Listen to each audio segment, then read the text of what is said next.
E aí, tudo bem com você? Seja muito bem-vindo a mais um dia de leitura aqui do nosso canal. Meu nome é Francisco Henrique e hoje nós vamos ler os capítulos 8, 9 e 10 de Esdras.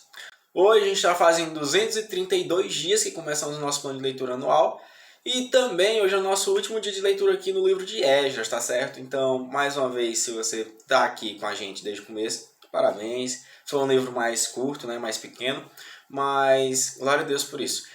Então, assim, a gente já vai orar para a gente dar início à nossa leitura diária de hoje, tá bom? Como sempre a gente faz. Senhor, meu Deus eterno Pai, mais uma vez te agradecemos pelo privilégio que nos concede poder ler a Tua Palavra. E em nome de Jesus, Espírito Santo, vem nos ensinar. Vem nos dar graça e sabedoria para compreender e entender o que a Tua Palavra está falando. Em nome de Jesus, Senhor. Pedimos te agradecemos em nome de Jesus. Amém. Então vamos lá, pessoal. O capítulo 8 de Esdras tem o título Exilados que regressaram com Esdras. Versículo 1 do capítulo 8. Esta é uma lista dos chefes de família com suas genealogias, aqueles que regressaram comigo da Babilônia durante o reinado do rei Artaxerxes. Da família de Finéias, Gerson. Da família de Itamar, Daniel. Da família de Davi, Atus, descendente de Secanias. Da família de Parós, Zacarias, e 150 homens registrados com ele. Da família de Paate, Moabe, Elionai, filho de Zeraias, e 200 homens registrados com ele.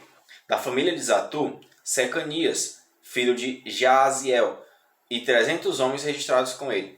Da família de Adim, Obed, filho de Jonatas, e 50 homens registrados com ele.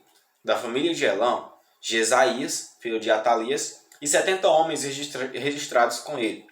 Da família de Cefatias, Zebadias, filho de Micael, e 80 homens registrados com ele. Da família de Joabe, Abadias, filho de Jeiel, e 218 homens registrados com ele. Da família de Banim, Selomite, filho de Josifias, e 160 homens registrados com ele. Da família de Bebai, Zacarias, filho de Bebai, e 28 homens registrados com ele. Da família de Asgate, Joanã, filho de Acatã, e 110 homens registrados com ele. Da família de Adonicã, que chegaram depois, Elifelete, Jeiel e Semaías, e 60 homens registrados com eles. Da família de Bigvai, Utai e Zacur, e 70 homens registrados com eles. Pronto, meus irmãos, agora a gente vai para o versículo 15, que tem o título A Viagem de Esdras a Jerusalém. Versículo 15 do capítulo 8. Reuni os exilados perto do canal de Aava e acampamos ali por 3 dias, enquanto eu revisava as listas do povo e dos sacerdotes que haviam chegado. Descobri que nenhum levita se havia oferecido para nos acompanhar, por isso mandei chamar Eliezer, Ariel, Semaías, Elnatã, Jaribe, Elnatã, Natã, Zacarias e Mesulão, líderes do povo. Também mandei chamar Joiaribe e Elnatã, 2 homens com discernimento. Enviei-os a Ido, chefe dos levitas, com Casifia, para que pedissem a ele, a seus parentes e aos servidores do templo que nos enviassem ministros para o templo de Deus em Jerusalém. Visto que a bondosa mão de nosso Deus estava sobre nós, eles nos enviaram Serebias, junto com 18 de seus filhos e parentes. Era um homem inteligente, descendente de Mali, descendente de Levi, filho de Israel. Também nos enviaram Asabias, junto com Jesaías, dos descendentes de Merari, 20 de seus filhos e parentes, e 220 servidores do templo. Os servidores do templo eram assistentes dos levitas, um grupo de trabalhadores do templo instituído pelo rei Davi e por seus oficiais. Todos estavam registrados por nome. Ali, junto ao canal de Aava, ordenei que todos nós jejuássemos e nos humilhássemos diante de nosso Deus. Oramos para que ele nos proporcionasse uma viagem segura e nos protegesse, como também a nossos filhos e aos nossos bens. Pois tive vergonha de pedir ao rei soldados e cavaleiros para nos acompanhar e nos proteger de inimigos ao longo do caminho. Afinal, tínhamos dito ao rei: a bondosa mão de nosso Deus está sobre todos que o adoram, mas seu poder e sua ira estão contra todos que o abandonam. Assim jejuamos e pedimos com fervor que nosso Deus cuidasse de nós, e ele atendeu a nossas orações. Nomeei 12 chefes dos sacerdotes, Serebias, Asabias e outros 10 sacerdotes, para ficarem encarregados do transporte da prata, do ouro e dos outros objetos que o rei, seu conselho, seus oficiais e todo o povo de Israel haviam doado para o templo de Deus. Pesei o tesouro ao entregá-lo, e seu total era 22.750 quilos de prata, 3.500 quilos de utensílios de prata, 3.500 quilos de ouro, 20 tigelas de ouro, cada uma pesando 8,6 quilos, 2 utensílios finos de bronze polido, tão valiosos como o ouro. Eu disse aos sacerdotes: vocês e esses tesouros foram consagrados ao Senhor. A prata e o ouro são ofertas voluntárias ao Senhor, o Deus de nossos antepassados. Guardem bem esses tesouros até que os apresentem aos líderes dos sacerdotes, aos levitas e aos chefes de família de Israel, que os pesarão nos depósitos do templo do Senhor, em Jerusalém. Os sacerdotes e os levitas aceitaram a responsabilidade de transportar esses tesouros de prata e de ouro até o templo de nosso Deus em Jerusalém. Levantamos acampamento junto ao canal de Ahava, no dia 19 de abril, e partimos para Jerusalém. E a mão de nosso Deus nos protegeu e nos guardou de inimigos e bandidos ao longo do caminho. Assim, chegamos em segurança a Jerusalém, onde descansamos por 3 dias. No 4º dia depois de nossa chegada, a prata, o ouro e os utensílios valiosos foram pesados no templo de nosso Deus e entregues a Merimote, filho do sacerdote Urias. Estavam com ele Eleazar, filho de Finéias, e os levitas Josabade, filho de Jesua, e Noadias, filho de Binui. Pesaram e contaram tudo, e o peso total foi registrado oficialmente. Os exilados, que haviam regressado do cativeiro, ofereceram holocaustos ao Deus de Israel.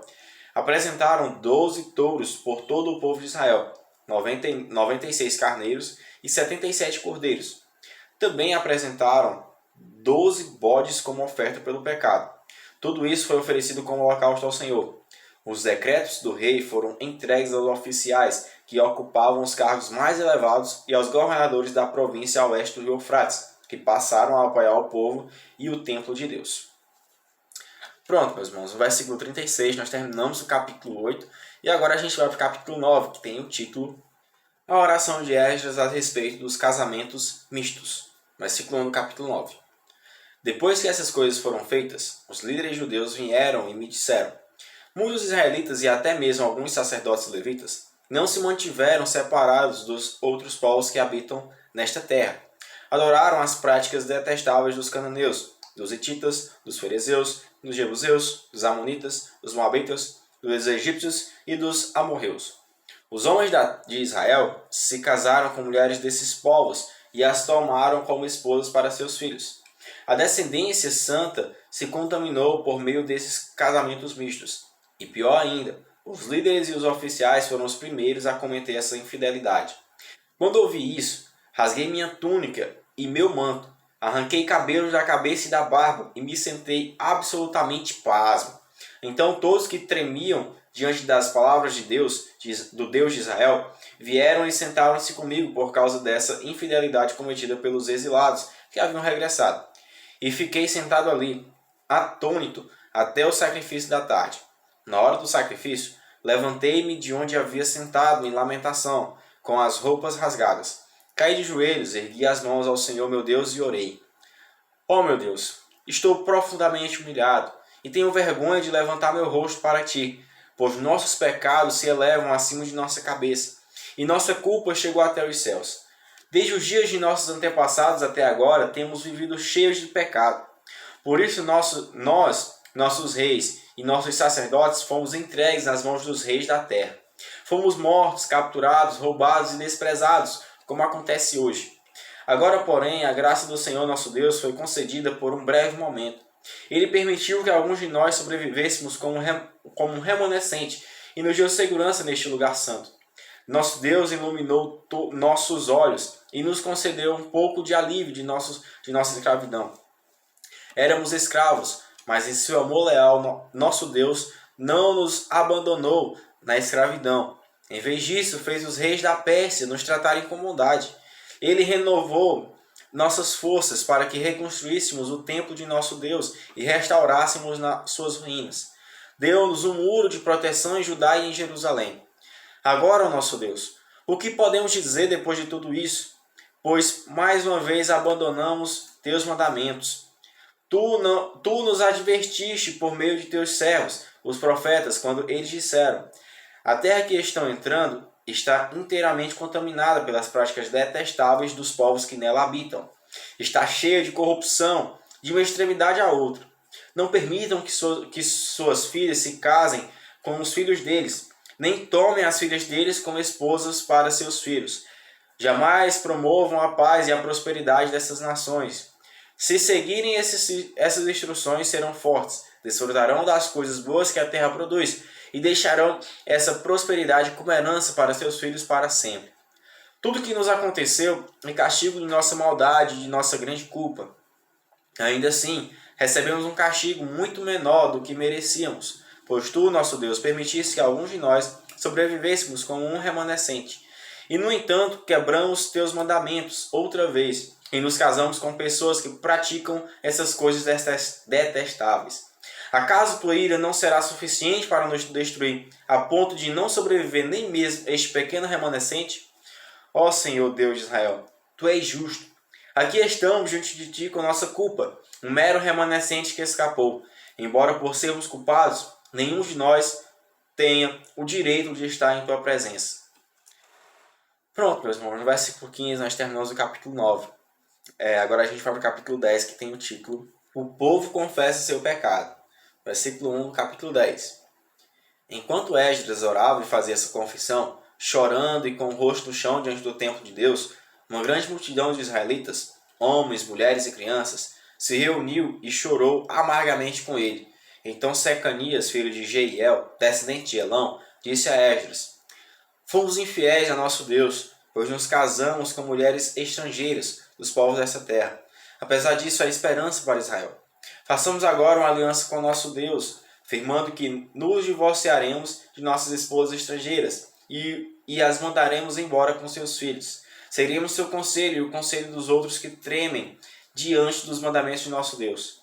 Que tudo seja feito de acordo com a lei de Deus. Levante-se, pois é seu dever nos dizer como corrigir esta situação. Nós o apoiaremos, portanto seja forte e faça o que tem de ser feito. Então Esdras se levantou e exigiu que os líderes dos sacerdotes, os levitas e todo o povo de Israel jurassem que fariam o que Secanias tinha dito. E todos fizeram um juramento solene. Em seguida, Esdras se retirou de diante do templo de Deus e foi à sala de Joanã, filho de Eliasibe. Não bebeu nem comeu nada enquanto esteve ali, pois ainda lamentava a infidelidade dos exilados, que haviam regressado.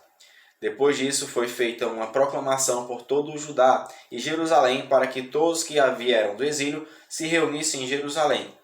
Aqueles que não viessem em 3 dias perderiam todas as suas propriedades e seriam expulsos da comunidade dos exilados, conforme a decisão dos líderes e das autoridades.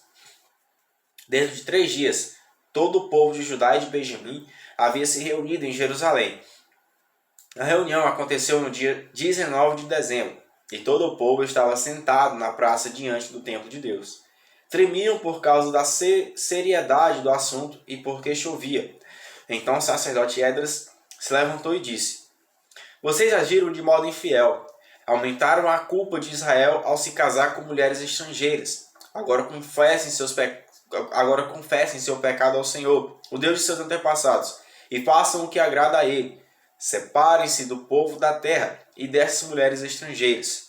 Toda a comunidade respondeu em alta voz: você tem razão, faremos o que disse. No entanto, não é algo que possa ser feito em um dia ou em dois, pois há muitos de nós envolvidos neste grande pecado. E agora é a estação das chuvas, portanto não podemos ficar aqui fora por muito mais tempo. Que nossos líderes decidam por toda a comunidade. Todo aquele que tiver uma esposa estrangeira virá no dia marcado, acompanhado das autoridades e dos juízes de sua cidade, para que a ira ardente de nosso Deus a esse respeito seja afastada de nós. Os únicos que se opuseram à proposta foram Jonatas, filho de Azael, Jazeías, filho de Tikvá, apoiados por Mesulão e pelo levita Sebatai. Foi esse, portanto, o plano que seguiram. Esdras escolheu líderes para representarem suas famílias e designou cada representante por nome. no dia 29 de dezembro, os líderes se reuniram para tratar da questão. Assim, em 27 de março, o primeiro dia do novo ano, haviam terminado de resolver todos os casos de homens que tinham se casado com mulheres estrangeiras. Pronto, meus irmãos, agora a gente vai para o versículo 18, que tem o título Os culpados de casamento misto. Versículo 18 do capítulo 10. Os sacerdotes que se casaram com mulheres estrangeiras foram da família de Jesua, filho de Jeozadaque e de seus irmãos Maazéias, Eliezer, Jaribe e Gedalias.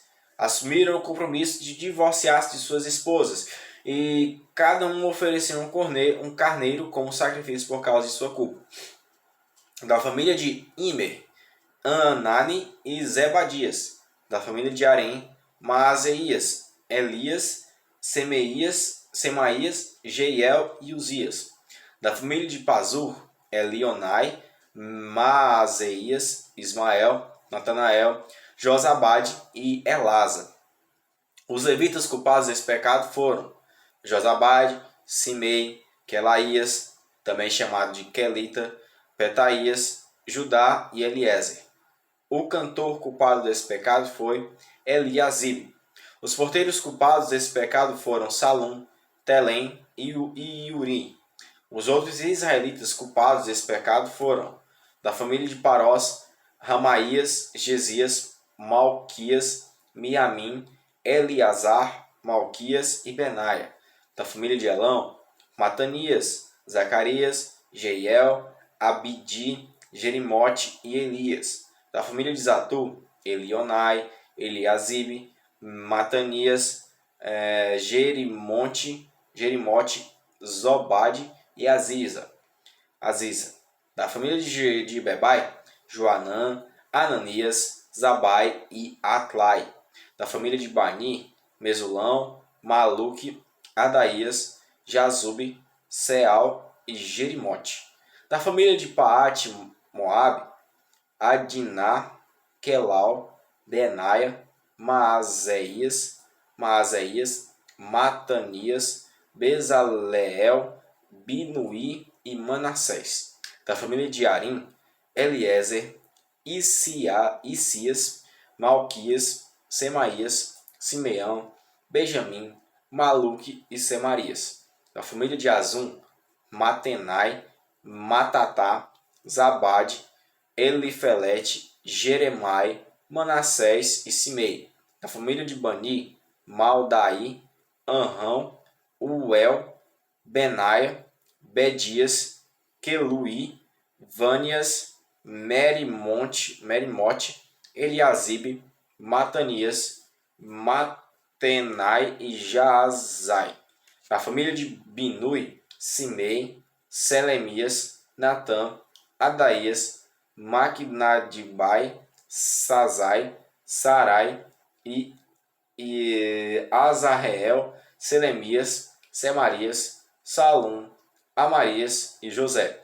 Da família de Nebo, Jeiel, Matitias, Zebade, Zebina, Jadai, Joel e Benaia. Todos esses homens se casaram com mulheres estrangeiras, e alguns tiveram filhos com essas esposas. Amém, meus irmãos. No versículo 44 nós terminamos o capítulo 10 e também terminamos a nossa leitura diária de hoje e também terminamos o nosso livro de Esdras, tá certo? Então, meus irmãos, como sempre, parabéns aí para você que conseguiu chegar até aqui, né? Continue firme no propósito, que o Senhor continue abençoando a vida de vocês, dando graça e sabedoria. E que em nome de Jesus a gente continue firme no propósito até o final, tá bom? Amanhã eu não tenho certeza se a gente vai para o livro do Novo Testamento, se eu não me engano, não sei se é a 2 Tessalonicenses ou é o outro, ou então é Neemias, tá bom? Mas amanhã a gente vai estar sabendo. Mas como sempre, que a gente venha se ver amanhã em nome de Jesus. Tchau, valeu e a paz do Senhor.